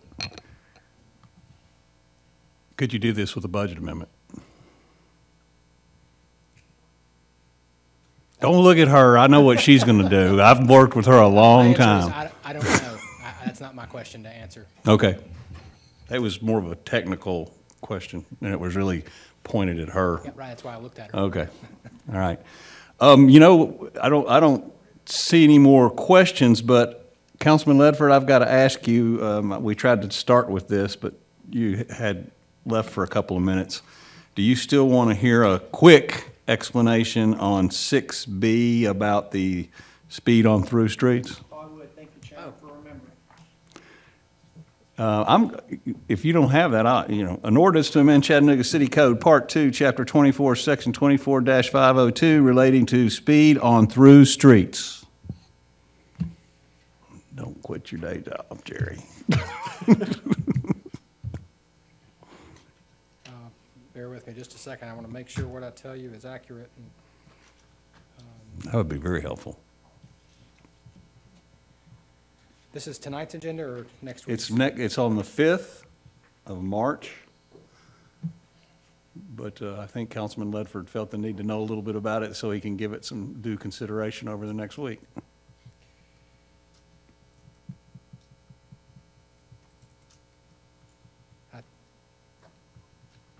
Those of you, yes, this is, okay. This is, if you, there's just one page of background. This is to change the speed limit, to reduce the speed limit on Mountain Creek Road specifically. So anytime we change this, all of the speed limits are defined by city code. They're either by default 25 miles an hour in residential areas or 30 miles an hour in business areas, unless otherwise noted, and there are dozens, maybe hundreds of streets that are otherwise noted. And because of some changes and some accidents that have happened on Mountain Creek Road, and because of some constituent requests, that's why we are moving this forward. Okay. May I, Mr. Chair? Punch your button here. There you go. Go ahead. Thank you, Chairman. And we had previously discussed that anybody can make a request for a study on a road and probably more than likely reducing speed versus the opposite, because you indicated you've never actually increased. Speed is the biggest factor in fatalities. I would not be so inclined to go, I mean. I would agree with you 100%. Lower speeds are better. I will caution us that simply changing a sign doesn't change things. Sure. And so we try not to Behavior is change hard speed to- limits unless yeah. there's some reason to, but we will be very interested in looking for a reason, trying Sure. to do something to slow cars down. So Well- please, there's no set process, but if anybody has streets they'd like us to consider, I'm Okay. And the reason I brought that back up, and I appreciate you thinking of it, Chairman, is because I don't think a lot of us, including myself, really knew that process, or the public knows that process. There might be areas that we're unaware of that people are going, wow, if we could just slow this down, then maybe we could save some lives. And so that's why I thought it was important we talk about it a little bit and kind of make some awareness happen about the process. I'll make a mental note. Of course, our departmental reports are every 4 months or so, but that may be a good one to review at our next departmental report. We did do a bank of speed limit changes a couple of years ago. And so we could review those, talk about the process, and maybe we can be proactive about finding some candidates that the council might want to consider. Oh, come out to 4. Come on out. Okay. Yeah. Thank you, Chairman. Thank you. Blythe, what you're trying to accomplish is really a great thing. And I really appreciate your thoughts about a long-term approach. And it's something that is just critical in the minds of constituents, I can guarantee you that. And Stan, to you, this is great work. Obviously garnered a lot of attention and enthusiasm and passion. I think about there's some other folks that do some work on some roads, whether it be filling potholes or cut, repair, and fill. Wouldn't mind them taking on maybe a long-term approach in the way they do it. Maybe they already are, and I'm not aware of it, but sure would like at some point to find out. Thank you, Blythe. Thank you. If there's no other questions, I guess we are adjourned till 6 o'clock. We're adjourned. Okay.